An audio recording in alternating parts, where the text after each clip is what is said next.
Hello students, welcome again to this channel English at your fingertips. Students, today we are going to explain poem number 5th, class 11th, UP board. The name of the poem is Captain, My Captain. Oh Captain, My Captain. Captain कहते हैं students जो जहाज चलाने वाला व्यक्ति होता है उसको कैप्टन कहा जाता है। ये पोएम एक एलजी है। एलजी का मतलब होता है किसी की मृत्यु पर जो पोएम कंपोज की जाती है। The poem that is compose on the death of someone near dear and relative, and in the poem the content of the poem is lament, यानी एक तरह से विलाप किया जाता है किसी की मृत्यु पर, उसको एलजी कहा जाता है। तो ये पोएम एलजी है। इसमें अब्राहम लिंकन जो फर्स्ट प्रेसिडेंट ऑफ अमेरिका थे, उनकी मृत्यु पर पोएट अपना दुख प्रकट करता है, अपना ग्रीफ प्रकट करता है। तो इसलिए सिंबॉलिक पोएम है। पोएम में अमेरिका को एक शिप माना गया है, एक जहाज माना गया है, और उसका जो जहाज को चलाने वाला जो उसका प्रेसिडेंट था उस टाइम का अब्राहम लिंकन को उस जहाज रूपी अमेरिका का कैप्टन माना गया। इसलिए जो पोएम का नाम है, पोएम का नाम captain, O captain, my captain रखा गया है।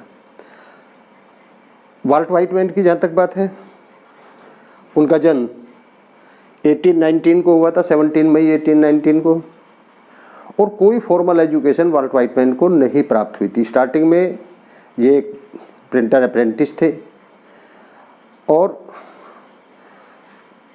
लीफ ऑफ द ग्रास से एक प्रोमिनेंट पोएट के रूप में उभर कर के आए हैं। केवल पढ़ना और लिखना जानते थे, लेकिन बाद में एक बहुत ही वेल नोन और पॉपुलर राइटर रहे हैं। और स्टूडेंट्स, ये पोएम 11th में है और फिर ये एमए का भी पार्ट है, यानी पोस्ट ग्रेजुएशन में भी ये पोएम रखी गई है। जहाँ जब अमेरिकन पोएट को आप पढ़ेंगे, अमेरिकन पोएट्री को जब आप पढ़ते हैं पीजी पर जा कर के, तो अलग ही एक पेपर होता है अमेरिकन पोएट्री, तो वहाँ भी ये पार्ट है। तो देखते हैं students, O captain my captain को stanza wise line by line explanation मैं आपको बता चुका हूँ कि सिंबॉलिक पोएम है। पोएम में अमेरिका को शिप माना गया है और अब्राहम लिंकन जो तत्कालीन अमेरिकन राष्ट्रपति थे, उनको शिप को चलाने वाला कैप्टन माना गया। स्टूडेंट्स, यहाँ ये भी मैं बात क्लियर कर दूँ आपको, अमेरिका में जब ये पोएम कंपोज की गई है, उस समय अमेरिका में स्लेवरी सिस्टम था। स्लेवरी सिस्टम का मतलब दास प्रथा थी। दास प्रथा में क्या होता था, जिस तरह से आज हम पशुओं को खरीद सकते हैं और बेच सकते हैं, सेम यही व्यवस्था उस समय मनुष्यों को लेकर के थी। मनुष्य, कुछ आदमी गुलाम हुआ करते थे। अपने इतिहास में भी, आप भारतीय इतिहास में पढ़ सकते हैं, मुगलों का एक होता गुलाम वंश था उसमें। तो जो गुलाम होते थे वो, उनको पशुओं की तरह रखा जाता था, उनसे काम लिया जाता था, और हमें यानी मनुष्यों को, जो उनके मालिक होते थे, जो उनके स्वामी होते थे, उनको राइट होता था कि वो उनको बेच सकते हैं, खरीद सकते हैं। जिस तरह से आज हम पशु बेच सकते हैं, खरीद सकते हैं। हम अच्छा पशु, अच्छी नस्ल का, अच्छी ब्रीड का पशु खरीदना चाहते हैं, और यदि हमें वो अच्छा नहीं लगता तो फिर उसको बेच भी देते हैं, फिर दूसरा खरीद लेते हैं। जिनको पशु पालने का शौक़ होता है, इवन कोई कुत्ते पालते हैं तो उनको कुत्ता पालने का शौक़ होता है, वो भी अपनी अच्छी नस्ल के लिए सर्च में रहते हैं, अच्छी नस्ल का खरीद लेते हैं। तो खरीद फरोख्त उनकी होती रहती है। तो उस समय दास प्रथा थी। उस स्लेवरी सिस्टम में जो दास मनुष्य थे, जो गुलाम मनुष्य थे, उनको ठीक उसी प्रकार से खरीदा और बेचा जा सकता था। यानी ये जो सभ्यता का एक, इसको हम कह सकते हैं काला चैप्टर था, ब्लैक। तो इसको एबोलिश करने के लिए, इसको ख़त्म करने के लिए अमेरिका में गृह युद्ध हुआ था। क्योंकि किसी भी अच्छे कार्य को करने के लिए कई बार क्या होता है, अपोज का सामना करना पड़ता है, विरोध का सामना करना पड़ता है अच्छे कार्य को करने के लिए। क्योंकि उस समय जो होता है उस समय उस अच्छे कार्य को उतना महत्व नहीं दिया जाता। उस समय ये लगता है कि जो आदमी उसका फ़ायदा उठा रहे हैं उनको ये लगता है कि ये हमारे अगेंस्ट जा रहा है। बाद में बेशक चाहे उसी को वो एक्सेप्ट करें और बाद में स्वीकार करें कि वो बहुत अच्छा कार्य था, लेकिन उस समय वो अच्छा नहीं लगता। तो उस समय जो दास प्रथा को हटाने का जो उन्होंने बीड़ा उठाया था तो उसको अच्छा नहीं माना जा रहा था। और जो प्रोमिनेंट फैमिलीज थी, जो जिनको इसमें कोई बुराई नज़र नहीं आती थी, वो उसका विरोध कर रही थी। तो परिणाम क्या हुआ? परिणाम ये हुआ कि वहाँ गृह युद्ध की स्थिति हो गई थी और उस गृह युद्ध की स्थिति में ही अब्राहम लिंकन की हत्या कर दी जाती है, उनका मर्डर कर दिया जाता है। और उनका मर्डर किया जाता है जहाँ उनकी डेड बॉडी पड़ी होती है। तो उस डेड बॉडी को देख करके ही वाल्ट व्हाइटमैन इस पोएम को कंपोज करते हैं, इसलिए उन्होंने पोएम का नाम रखा ओ कैप्टन माय कैप्टन। देखते हैं students stanza wise line by line explanation. देखिए फर्स्ट स्टेंजा में, O captain my captain, our fearful trips is done, the ship has weathered every wreck, the prize we sought is won, the port is near, the bells I hear, the people are exulting while follow eyes, the steady keel, the vessel grim and daring। कहता ओ captain my captain, address कर रहा है किसको? Abraham Lincoln को। क्या कह करके? Captain my captain, O captain my captain, हे मेरे कप्तान, हे मेरे स्वामी, our fearful trip is done. Our माने हमारी, फियरफुल मीन्स भयानक, जो बहुत मुश्किल थी। ट्रिप्स यात्रा इज डन, पूरी हो गई है। जो हमारी भयानक यात्रा थी वो पूरी हो गई है। वो भयानक यात्रा क्या थी? वो भयानक यात्रा थी अमेरिका को उस परिस्थितियों से निकाल करके, उस दास प्रथा से निकाल करके एक समान व्यवस्था सामाजिक में स्थापित करना। तो इसने कहा our fearful trip is done, हमारी जो भयानक यात्रा थी वो समाप्त हो चुकी। The ship has weathered, ship माने जहाज ने, जहाज क्या है? अमेरिका ने, अमेरिका को जहाज माना, मैंने बताया सिंबॉलिक पोएम है। The ship has weathered every rack, every माने प्रत्येक, रैक माने बाधा, वेदर्ड माने पार कर लिया है। The ship has weathered every rack, अमेरिकी रूपी जहाज ने प्रत्येक बाधाओं को पार कर लिया। वो कौन सी बाधाएं थी? वो लोगों का विरोध था जो नहीं चाहते थे कि दास प्रथा को खत्म किया जाए। तो वो जो विरोध था, वो जितनी भी रास्ते की रुकावटें थी उस यात्रा को पूरी करने में, यानी दास प्रथा को समाप्त करने में, वो कहता है कि इस जहाज ने यानी अमेरिका ने उनको सफलतापूर्वक प्राप्त कर लिया, पार कर लिया है। The prize we sought is won, the prize माने हमारे जो प्राइज माने इनाम होता है, पुरस्कार होता है, लेकिन यहाँ प्राइज माने उद्देश्य। The prize we sought, sought means तलाश में थी, इज वन माने जीत लिए, कि जो उद्देश्य हम प्राप्त करना चाहते थे वो उद्देश्य हमने प्राप्त कर लिए हैं। स्टूडेंट्स, उद्देश्य क्या था? उद्देश्य था अमेरिका में एक समानता, सामाजिक समानता, सामाजिक समरसता की स्थापना करना। तो जो हमारे उद्देश्य थे वो हमने प्राप्त कर लिया, यानी अमेरिका में सामाजिक समरसता आ चुकी है, दास प्रथा समाप्त हो चुकी है। अब ये सब चीज़ें कैसे पता चली उसको? ये सब चीज़ें कैसे पता चली? ये सब चीज़ ऐसे पता चली कि the port is near, the bells I hear. Port माने बंदरगाह, बंदरगाह वो स्थान होता है जहाँ पर शिप रुकता है, आकर के एंकर करता है, लंगर डालता है।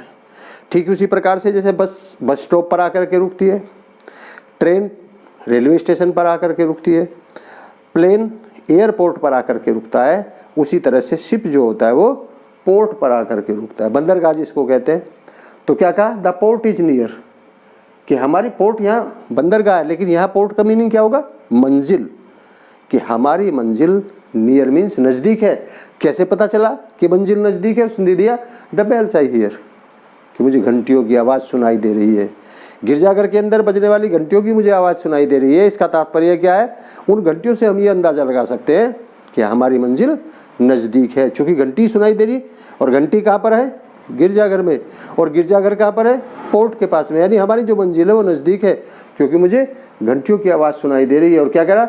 The people all exulting, the people माने लोग, ऑल माने सभी, एक्सल्टिंग मीन्स एंजॉइंग, आनंद उठा रहे हैं। वाइल फॉलो आइज, कब? जब वो अपनी नज़र लगा करके देखते हैं। स्टीडी कील, कील माने होता है जहाज, लेकिन यहाँ America. The vessel grim and daring, कि सभी लोग आनंदित हैं, खुशियाँ मना रहे हैं, उत्सव मना रहे हैं जब वो अमेरिकी रूपी जहाज को दृढ़ और स्थिर देख रहे हैं।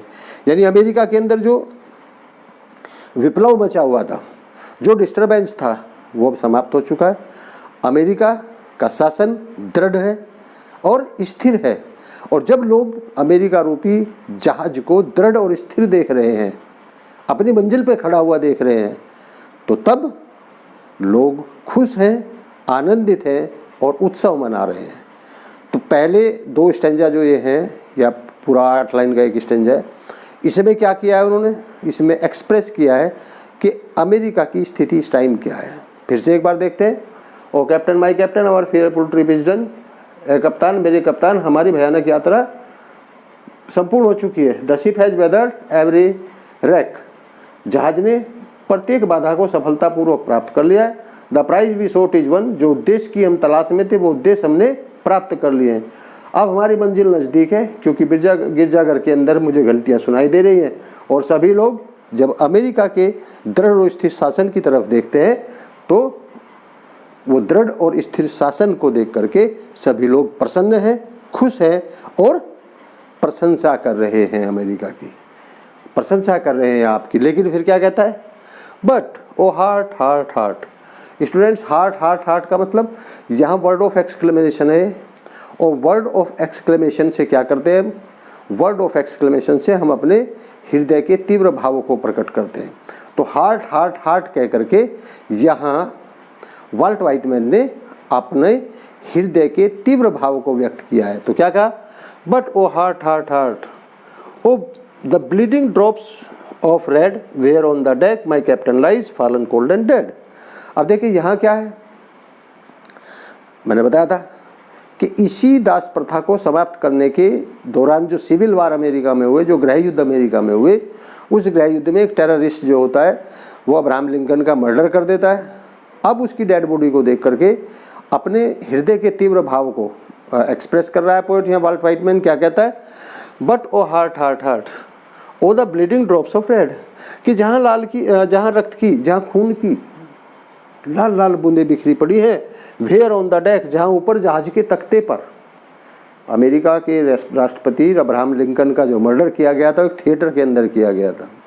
अब चूंकि अमेरिका को इस पोएम में क्या माना है, शिप माना गया है, तो शिप का जो ऊपर रैक होता है, डेक सॉरी, जो डेक होता है, डेक कहते हैं तख्ते को, तो शिप के ऊपर जो सबसे ऊपर डेक है, तख्ता है, वहाँ पर कभी इमेजिनेशन करता है, कभी कल्पना करता है कि वहाँ पर रक्त की लाल लाल बूंदें बिखरी पड़ी हैं। वेयर ऑन द डेक, जहाँ ऊपर तख्ते पर, जहाँ ऊपर तख्ते पर खून की लाल लाल बूंदें बिखरी पड़ी है, माई कैप्टन लाइज, वहाँ मेरा कप्तान लेटा हुआ है। मीन्स अब्राहम लिंकन लेटा हुआ है, मतलब अमेरिका का राष्ट्रपति लेटा। अमेरिका को क्या माना है, शिप माना है। अब्राहम लिंकन को क्या माना है, उसका कैप्टन माना है। तो शिप के ऊपर वाले डेक पर, यानी अमेरिका के एक थिएटर में, where bleeding drops of red where on the deck, bleeding drops of red, जहाँ रुधिर की, खून की लाल लाल बूंदें बिखरी पड़ी है, वेयर ऑन द डेक, जहाँ ऊपर तख्ते पर, माई कैप्टन लाइज, मेरा कप्तान लेटा हुआ है। Fallen cold and dead, fallen माने पड़ा हुआ है, कोल्ड माने ठंडा, एंड डेड माने मृत। लेकिन अमेरिका का शासन दृढ़ है, अमेरिका ने वो उद्देश्य भी प्राप्त कर लिए जिनको प्राप्त करना चाहता था। अमेरिका की जो यात्रा थी, जो फियरफुल ट्रिप्स थी, वो भी पूरी हो चुकी है। अमेरिका ने जो उद्देश्य प्राप्त करने थे वो उद्देश्य प्राप्त कर लिए हैं, लेकिन कहता है कि जहाँ वो खून की लाल लाल बूंदें बिखरी पड़ी हैं, जहाज के ऊपर तख्ते पर यानी थिएटर में, जहाँ कप्तान पड़ा हुआ है मृत और ठंडा पड़ा हुआ है, वो फिर उसका तख्ते का जिक्र करता है, यानी अमेरिका के प्रेसिडेंट का जिक्र करता है कि उसकी डेड बॉडी जहाँ पड़ी हुई है वहाँ की स्थिति क्या है। देखते हैं स्टूडेंट्स थर्ड स्टेंजा में क्या है। स्टूडेंट तीसरे स्टेंजा में पोएट जो है, अब चूंकि डेथ हो चुकी है कैप्टन की, यानी president of America Abraham Lincoln की। अब डेथ होने के बाद सेकेंड स्टेंजा में देखा आपने, उसने एक्सप्लेन किया था कि जहाँ ऊपर तख्ते पर खून की लाल लाल बूंदें पड़ी हुई हैं, वहाँ captain fallen cold and dead, मृत और ठंडा पड़ा हुआ है। अब पोएट क्या करता है, इमेजिनेशन करता है पोएट, जैसे कि वो उसको सपोर्ट करने की कोशिश कर रहा है। क्या कहता है, अब बताता है उसको चारों तरफ की स्थिति क्या है। चूँकि उसकी तो डेथ हो चुकी, वो नहीं देख रहा, वो नहीं देख पा रहा, लेकिन उसको दिखाने की कोशिश कर रहा है कि परिस्थितियाँ क्या क्या कह रहा है। ओ कैप्टन माय कैप्टन, ए कप्तान मेरे कप्तान, राइज अप उठो, हियर द बेल्स, और देखो घंटियों की आवाज़ सुनो। हे कप्तान मेरे कप्तान उठो। अब देखिए वो डेड पड़ा हुआ है। यहाँ भी हम क्या कह सकते हैं, एपोस्ट्रोफी फिगर ऑफ स्पीच कह सकते हैं कि किसी डेड पर्सन को एड्रेस कर रहा है। तो ओ कैप्टन माय कैप्टन में क्या है, एपोस्ट्रोफी फिगर ऑफ स्पीच है। एपोस्ट्रोफी फिगर स्पीच में किसी डेड पर्सन को और इन म्यूट थिंग्स को या नॉन लिविंग थिंग्स को ऐसे एड्रेस किया जाता है मानो कि वो लिविंग बीइंग हो। तो यहाँ captain my captain, O captain my captain मृत अब्राहम लिंकन को एड्रेस कर रहा है, मार्क ऑफ एक्सक्लेमेशन लगा हुआ है। राइज अप उठो, हियर द बेल्स, और घंटी की आवाज़ सुनो। ओ कप्तान मेरे कप्तान उठो और देखो घंटियों की आवाज़ सुनो। Rise up, you the flag is flung, rise up उठो, यू माने आपके लिए, द फ्लैग माने झंडा, इज फ्लंग माने फहरा दिया गया है। उठो तो देखो तो आपके सम्मान में घंटियाँ बजाई जा रही हैं, आपके सम्मान में जो अमेरिका झंडा है उसको फहरा दिया गया है। Flung for you the bugle trills, बगल मीन्स बिगुल बजाए रहे, ट्रिल्स माने बजाए जा रहे हैं। आपके सम्मान में घंटियाँ बजा रहे हैं लोग, आपके सम्मान में झंडा फहरा रहे हैं लोग, आपके सम्मान में बिगुल बजाए जा रहे हैं। क्या कहता है, for you bouquets and ribboned wreaths, आपके लिए फूलों के गुलदस्ते, फूलों के हार गूंथ करके लोग लाए हैं। Buckets and ribbon, buckets and ribbons means होता है गुलदस्ते और हार, रेथ मीन्स गूंथ करके लाए हैं। फॉर यू तुम्हारे लिए लोग फूलों के हार लेकर के आए हैं, तुम्हारे लिए लोग फूलों के गुलदस्ते लेकर के आए हैं। आप एक बार उठो तो, उठ करके देखो तो। फिर क्या कहता है, द सोर्स क्राउडिंग, जो किनारे हैं समुद्र के, सोर्स मीन्स होता है समुद्र तट, सोर्स क्राउडिंग, जो समुद्र तट है उस पर भीड़ लगी हुई है, बहुत सारे लोग वहाँ पर इकट्ठा हो गए हैं क्राउड के रूप में। फॉर यू तुम्हारे लिए, दे कॉल, और वो तुम्हें पुकार रहे हैं, चीख रहे हैं, चिल्ला रहे हैं तुम्हारे लिए, वो तुम्हें पुकार रहे हैं, उठो तो देखो तो एक बार। और फिर कहता है swing mass, the swing mass their eager face turning, swing mass, swing माने भीड़ इधर उधर दौड़ रही है, देयर ईगर फेस, उनके जो उत्सुक चेहरे हैं वो जानना चाहते हैं क्या हुआ है तुम्हें, तुम सकुशल हो या नहीं हो, तुम्हारी क्या स्थिति है, तुम कहाँ हो, वो तुम्हारे बारे में जानना चाहते हैं। इसलिए वो ईगर हैं। और क्या है, फेस टर्निंग, और उनके चेहरे के जो एक्सप्रेशन है, उनके चेहरे के जो भाव हैं वो बार बार तेज़ी से बदल जाते हैं।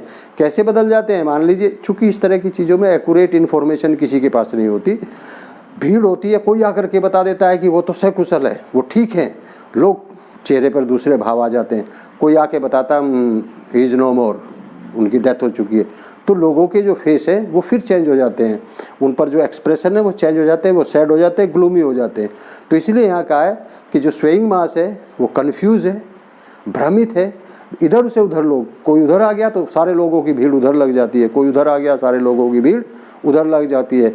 लोग कन्फ्यूज़ है, भीड़ कन्फ्यूज़ है, वो ईगर है, वो जानना चाहती है, उत्सुक है कि वास्तविक स्थिति क्या है। इसलिए उनके जो फेस है, उनका जो चेहरे के भाव हैं वो बार बार परिवर्तित हो जाते हैं। फिर से देखिए, O captain my captain rise up hear the bells, ए कप्तान मेरे कप्तान उठो, देखिए घंटियों की आवाज़ सुनो। Rise up the flag is flung, देखो तुम्हारे सम्मान में झंडा फहरा दिया गया है। For you the bugle trills, और तुम्हारे लिए बिगुल बजाए जा रहे हैं। For you bouquet and ribbon wreaths, तुम्हारे लिए लोग फूलों के गुलदस्ते और फूलों के हार गूंथ कर लाए हैं। फॉर यू तुम्हारे लिए द सोर्स क्राउडिंग, तुम्हारे लिए समुद्र के किनारे पर बहुत बड़ी भीड़ लगी हुई है। फॉर यू दे कॉल, वो तुम्हें पुकार रहे हैं, चिल्ला रहे हैं, चीख रहे हैं। द स्विंग मास, और वो जो कन्फ्यूज भीड़ है, इधर से उधर दौड़ती हुई भीड़ है। देयर ईगर फेस टर्निंग, उनके जो चेहरे पर उत्सुकता के भाव हैं, और वो जो चेहरे पर उत्सुकता के भाव हैं वो तेज़ी से बदल रहे हैं। एक बार खड़े होकर के देखो, आपके लिए लोग किस तरह से परेशान हैं। आपके सम्मान में उन्होंने झंडे फहरा दिए, आपके सम्मान में वो घंटी बजा रहे हैं, आपके सम्मान में वो गुलदस्ते लेकर के आए हैं, आपके सम्मान में वो फूलों के हार लेकर के आए हैं, आपको पुकार रहे हैं। एक बार खड़े हो, राइज अप, और देखो तो। नेक्स्ट स्टेंजा में क्या कहता है, फोर्थ में, here captain dear father, this arm beneath your head, it is some dream that on the deck you have fallen cold and dead. अब देखिए, जब वो कह रहा है कि उठो देखो, और अब्राहम लिंकन नहीं उठता है क्योंकि उनका मर्डर हो चुका है, और डेड पर्सन कभी उठते थोड़ा ही है, वो उठते नहीं है। हाँ, जो उनके बहुत डियर नियर होते हैं, जो बहुत क्लोज होते हैं, जो उनसे बहुत प्यार करते हैं, उनके मन में इस तरह के भाव बार बार आते हैं। यहाँ इसके मन में भी बार बार यही भाव आ रहे हैं। वो कह रहा उठो, एक बार बोलो तो, लेकिन वो नहीं उठता। अब जब वो नहीं उठता है तो क्या होता है, सपोर्ट करने के लिए, सहारा देने के लिए अब्राहम लिंकन को जो पोएट है वो इमेजिनेशन करता है जैसे कि उनके सिर के नीचे हाथ रख करके उनको सपोर्ट कर रहा, खड़े होने के लिए मदद कर रहा है, क्या सहारा दे रहा है कि आप एक बार खड़े होकर के देखिए। क्या कहा, हर हेयर कैप्टन डियर फादर, के मेरे कप्तान, डियर फादर, हे मेरे स्वामी, फादर मीन्स पिता होता है लेकिन यहाँ स्वामी, के अरे कप्तान मेरे स्वामी, दिस आर्म, ये हाथ, बीनीथ योर हेड, मैं तुम्हारे सिर के नीचे लगा रहा हूँ। आर्म माने भुजा, कि मैं तुम्हारे सिर के नीचे अपना हाथ लगा रहा हूँ सपोर्ट के लिए, खड़े हो जाओ। तुम खड़े नहीं हो पा रहे, इसलिए मैं तुम्हें खड़ा करने के लिए, तुम्हें सपोर्ट करने के लिए अपना हाथ तुम्हारे सिर के नीचे दे रहा हूँ। है मेरे कप्तान, मेरे स्वामी, अब तो खड़े हो जाओ। कहता है इट इज़ सम ड्रीम, ये मेरे लिए एक सपने की तरह है, मुझे विश्वास नहीं हो रहा। और कैसे विश्वास होगा, क्योंकि एक नोबल पर्सन था। अब्राहम लिंकन एक नोबल पर्सन था और ऐसे व्यक्ति की हत्या कर देना तो वास्तव में एक ड्रीम के समान होता है। तो अब यहाँ वाल्ट व्हाइटमैन कहते हैं कि it is some dream that on the deck you have fallen cold and dead, मेरे लिए एक सपने जैसी बात है। दैट ऑन द डेक के ऊपर, यहाँ तख्ते पर, यू हैव फॉलन, तुम पड़े हुए, कोल्ड एंड डेड, मृत पड़े हुए। मैं एक कल्पना नहीं कर सकता कि यहाँ तख्ते पर ऊपर तुम मृत और ठंडे पड़े हुए हो। कोई भी इमेजिनेशन नहीं कर सकता कि तुम्हारे जैसे, आपके जैसे आदमी का भी कोई मर्डर कर सकता है, कोई कत्ल कर सकता है। क्योंकि जो कुछ आप कर रहे थे वो क्या, किसके लिए कर रहे थे, देश की भलाई के लिए कर रहे थे, देश को आगे ले जाने के लिए कर रहे थे, देश की तरक्की के लिए कर रहे थे। लेकिन स्टूडेंट्स क्या होता है, टेररिस्ट और टेररिज्म, टेररिज्म का मतलब ही क्या होता है, आतंकवाद, लोगों के मन में भय और आतंक पैदा करना, उनका उद्देश्य ये होता है। अब उस आतंक के लिए कौन अच्छा है कौन बुरा है इससे कोई मतलब नहीं होता, उनको सिर्फ और सिर्फ अपना दबदबा कायम करना होता है, अपना भय का राज चलाना होता है, भय कायम करना होता है, आतंकित करना होता है लोगों को। अब कभी ड्रीम के रूप में देखे उसको ये ट्रस्ट हो या ना हो, बिलीव करे या ना करे, लेकिन वास्तविकता क्या है कि अब्राहम लिंकन डेड पड़े हुए हैं। और वो क्या कह रहा है कि इट इज़ सम ड्रीम, कि मेरे लिए ये स्वप्न जैसी बात है, मुझे बिल्कुल विश्वास नहीं हो रहा, मेरे लिए सपनों सरी की बात है कि ऊपर तख्ते पर तुम मृत पड़े हुए हो। इसलिए स्टूडेंट्स, जो वाल्ट व्हाइटमैन है, जो पोएट है, उसको इस बात का विश्वास नहीं होता, वो सपोर्ट करता है, उसको खड़ा करने की कोशिश करता है, उसको कॉल करता है, उसको एड्रेस करता है कि खड़े होकर के देखो एक बार, आपके सम्मान में भीड़, सारी अमेरिका यहाँ उमड़ पड़ी है। तो भीड़ उमड़ पड़ी है, तुम्हारे लिए वो झंडे फहरा रहे हैं, तुम्हारे लिए बिगुल बजा रहे हैं, घंटियाँ बजा रहे हैं, और तुम्हारे लिए फूलों के गुलदस्ते लेकर के आए, हार लेकर के आए, तुम खड़े नहीं हो रहे पार, चलो मैं तुम्हारे सहारा देता हूँ, तुम्हारे सिर के नीचे हाथ लगा करके कहता हूँ कि खड़े हो। और मुझे इस बात का विश्वास नहीं हो रहा, मेरे लिए सपने जैसी बात है कि तुम यहाँ ऊपर तख्ते पर मृत और ठंडे पड़े हुए। देखते हैं स्टूडेंट्स नेक्स्ट स्टेंजा में क्या दिया है। इस स्टेंजा में, फिफ्थ स्टेंजा में आपने देखा, फोर्थ स्टेंजा में कि वो अपना हाथ उसके सिर के नीचे दे करके सपोर्ट करता है, उसको खड़ा करने की कोशिश करता है और उसको देखता है, कहता है कि देखो आपके लिए, आपके सम्मान में लोग फूलों के गुलदस्ते लेकर के आए हैं, फूलों के हार लेकर आए हैं, झंडा उन्होंने फहरा दिया है, पुकार रहे हैं लोग, घंटियाँ बजा रहे हैं, बिगुल बजा रहे हैं, जो भी। अब जब वो कोई रिएक्शन नहीं देता तो अब पोएट को लगता है कि शायद उसके कप्तान की डेथ हो चुकी है। तो इसी स्टेंजा में उसकी डेथ को एक्सप्लेन करता है कि क्या क्या सिम्टम्स हैं। अभी तक तो उसको लग रहा था कि वो कोई रिएक्शन देगा, रेस्पॉन्ड करेगा, जब कोई रेस्पॉन्ड नहीं करता तो अब देखिए उसकी फीलिंग किस तरह से हो जाती है। क्या कहता है, माई कैप्टन डज नॉट आंसर। जब वो कहता है कि देखो उठो, झंडे फहरा दिए गए हैं, भीड़ देखो किस तरह से, स्वेइंग मास, समुद्र के किनारे पर भीड़ ही भीड़ है, कोई झंडे लहरा रहा है, कोई आपके सम्मान में बिगुल बजा रहा है, कोई घंटी बजा रहा है, सब आपका वेलकम करने के लिए तैयार है, चूँकि आप समुद्र में यात्रा में उस जहाज़ को विजयी बना करके लाए, अर्थात अमेरिका की जो प्रॉब्लम्स थी वो आपने सॉल्व कर दिए। तो सारा अमेरिका आपका सम्मान करना चाहता है, घंटी बजा रहे हैं, वो झंडे फहरा रहे हैं। लेकिन क्या कह रहा है, अब उसने भी सपोर्ट करने के लिए अपना हाथ उसके नीचे दिया था सिर के, लेकिन कहता my captain does not answer, मेरा कप्तान आंसर नहीं देता। His lips are pale, his lips उसके होंठ आर पेल कैसे हैं, पीले पड़ गए हैं, एंड स्टिल और शांत हैं, कुछ नहीं बोल रहा। My captain does not answer, मेरा कप्तान आंसर नहीं देता। हिज लिप्स आर पेल, उसके होंठ पीले पड़ चुके हैं, एंड स्टिल और शांत हैं। My father does not feel my arm, और मेरा स्वामी, माय फादर मेरा स्वामी डज नॉट फील महसूस नहीं करता है, माय आर्म मेरे हाथ के भी, जो हाथ उसने उसके सिर के नीचे सपोर्ट के लिए दिया था, कहता है कि मेरा स्वामी मेरे हाथ को भी महसूस नहीं कर रहा है। इसका मतलब क्या हुआ, उसकी डेथ हो चुकी है। He does not pulse nor will, और क्या कहता है कि उसकी पल्स, पल्स मीन्स होती है नाड़ी, स्टूडेंट्स ये जो डॉक्टर पकड़ करके चेक करते हैं, तो क्या कहता है, ही डज नॉट पल्स, उसकी नाड़ी भी नहीं चल रही है, नॉर विल, और ना ही उसके अंदर इच्छा शक्ति है। अब ऐसा लगता है कि जैसे उसको जो कुछ करना था वो कर चुका, और अपने सारे काम फिनिश करके जिस तरह से आदमी चैन की नींद सो जाता है, अब उसकी इच्छा शक्ति नहीं है और जीवित रहने की। अब उसको लगता है कि मुझे जो करना था कर चुका हूँ मैं, तो इसलिए कह रहा है कि ना उसकी नाड़ी चल रही है और ना ही उसके अंदर शायद और जीने की इच्छा शक्ति है। और क्या कहता है, the ship is anchored safe, anchored means होता है लंगर डालना। पोर्ट पर जब जहाज यात्रा पूरी करके आता है तो जहाज पोर्ट पर आकर के लंगर डालना कहते हैं उसको, जब वो स्टे करता है। तो कैप्टन वहाँ से उतर करके चला जाता है, और जब तक उसकी वहाँ से यात्रा शुरू नहीं होती तब तक जहाज वहीं खड़ा रहता है, और उस शिप के उस खड़े रहने के दौरान को क्या कहते हैं, एंकर्ड कहते हैं, लंगर डालना कहते हैं। तो कहता है the ship is anchored safe and sound, कि जहाज सुरक्षित रूप से लंगर डाले हुआ है। इसका मतलब क्या हुआ, अब अमेरिका में सब कुछ ठीक है, अमेरिका में अब पूर्ण रूप से शांति छाई हुई है, सब कुछ ठीक है। इट्स वॉयज क्लोज, इसकी जो यात्रा थी वो क्लोज हो चुकी है, एंड डन पूरी हो चुकी।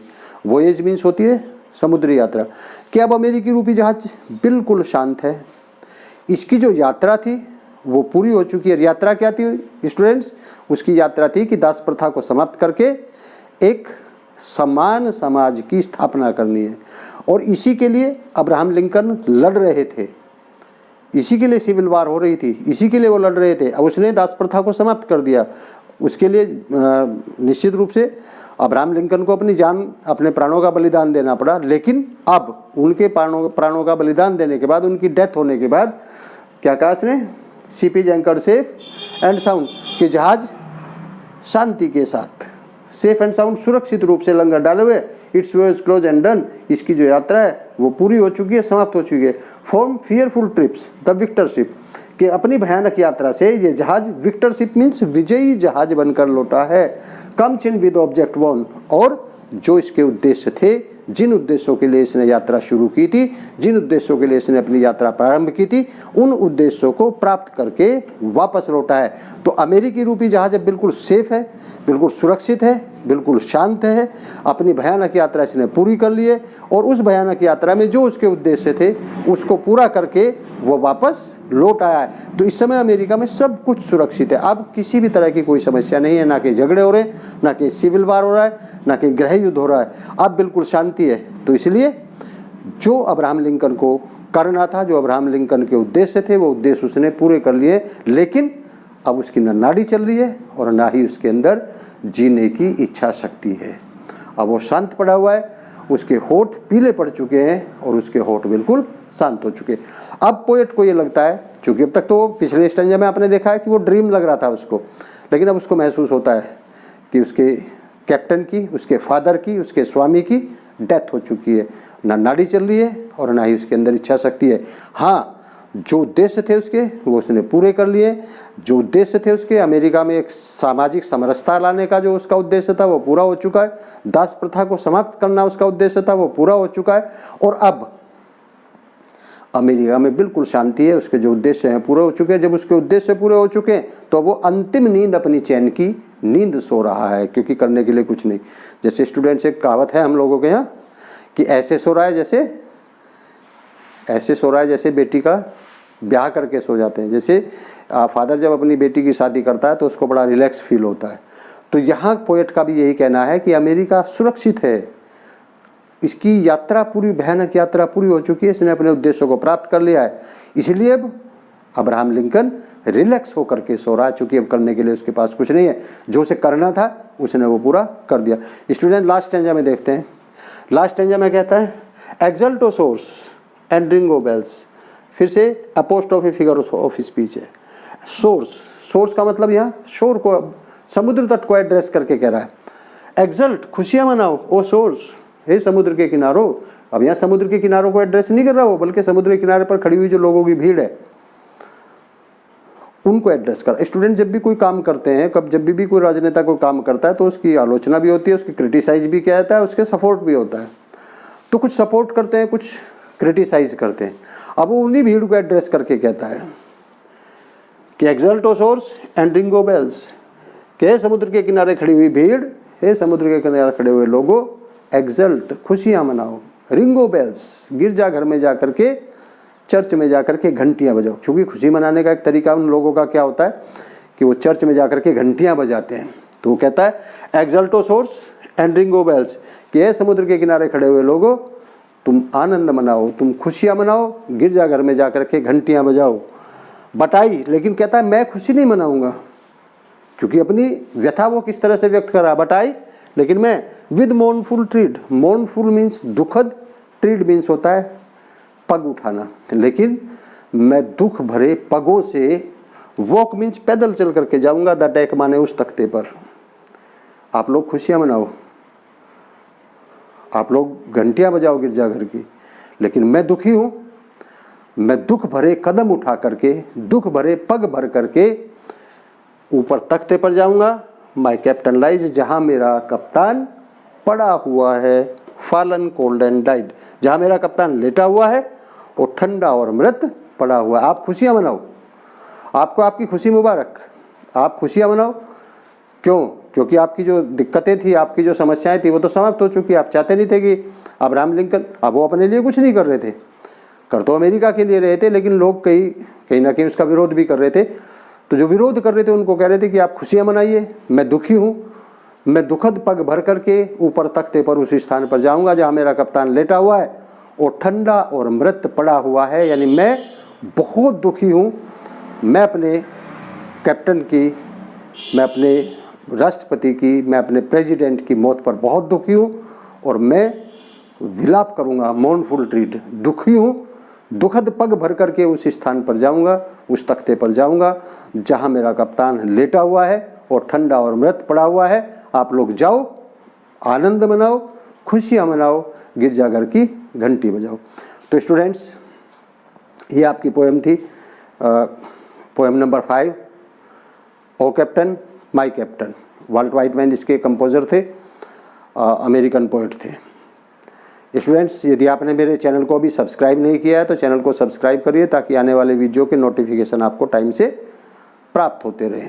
वीडियो कैसी लगी स्टूडेंट्स? वीडियो को लाइक करिए, कमेंट करिए, अपने फ्रेंड्स के साथ जितना ज़्यादा से ज़्यादा शेयर कर सकते हैं शेयर करिए, ताकि आपके फ्रेंड्स भी इसका लाभ उठा सके और मेरा उद्देश्य भी पूरा हो सके। मेरा उद्देश्य क्या है? मेरा उद्देश्य ये है कि वीडियो अधिक से अधिक बच्चे के लिए हेल्पफुल साबित हो सके। फ्री ऑफ कॉस्ट है, इसलिए ज़्यादा से ज़्यादा बच्चे इसको देखें और अधिक से अधिक लाभ उठाएं, अपने एग्ज़ाम की प्रिपरेशन करें। तो स्टूडेंट्स, सब्सक्राइब करिए, लाइक करिए, कमेंट करिए और अधिक से अधिक शेयर करिए।